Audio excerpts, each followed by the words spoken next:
প্রত্যেক দর্শক বন্ধুকে জানাই আসসালামু আলাইকুম। আল্লাহ পাক জুম্মার দিনটাকে শ্রেষ্ঠ দিন করেছেন।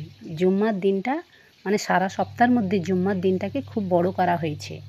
তাই আজ আমি জুম্মার দিন সম্পর্কে কিছু বলবো। জুম্মার দিনে কতগুলো সুন্নত নিয়ে বলবো। জুম্মার দিন হলো ফজিলতের দিন। জুম্মার দিনের সুন্নতগুলি হলো, 1 নাম্বার হলো জুম্মার দিনে ফজরের নামাজ জামাতে পড়া সুন্নত। 2 নাম্বার হলো জুম্মার দিনে মেসওয়াক করা সুন্নত।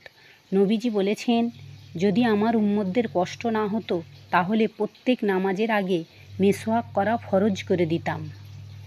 আর 3 নাম্বার হলো জুম্মার দিন জাইতুন তেল চুলে মাথায় মালিশ করা সুন্নত। নবীজি বলেছেন, এই তেলের ভিতর আল্লাহর অনেক বরকত রয়েছে এবং শেফা রয়েছে, তাই তোমরা বেশি বেশি করে তেল মাখো, তেল খাও। আর 4 নাম্বার হলো জুম্মার দিনে সুগন্ধি মাখা সুন্নত। নবীজি সুগন্ধি মাখতে খুবই ভালোবাসতেন। সব নবীরাই সুগন্ধি আতর ব্যবহার করেছেন। 5 নাম্বার হলো আল্লাহ সুন্দর জিনিসকে পছন্দ করেন।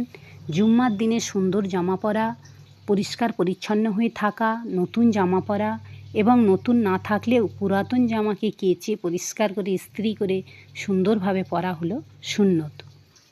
আর 6 নাম্বার হলো জুম্মার দিনকে আল্লাহ পাক শ্রেষ্ঠ দিন হিসাবে জুম্মার দিনকে শ্রেষ্ঠ দিন হিসাবে করেছেন।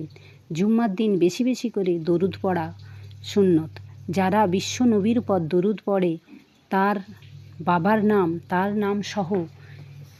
নাম সহ দরুদ নিয়ে ফেরেশতারা বিশ্ব নবীর কবরে পৌঁছে দেন। জুম্মার 8 নাম্বার হলো জুম্মার দিন সূরা কাহাফ পড়া সুন্নত। যে সূরা কাহাফের আমল করে, আল্লাহ পাক তার জন্য একটা বিশাল আলো, সামনে তার একটা বিশাল আলো দেন এবং ওই আলো পুলসিরাত পার হয়ে জান্নাতে প্রবেশ করে।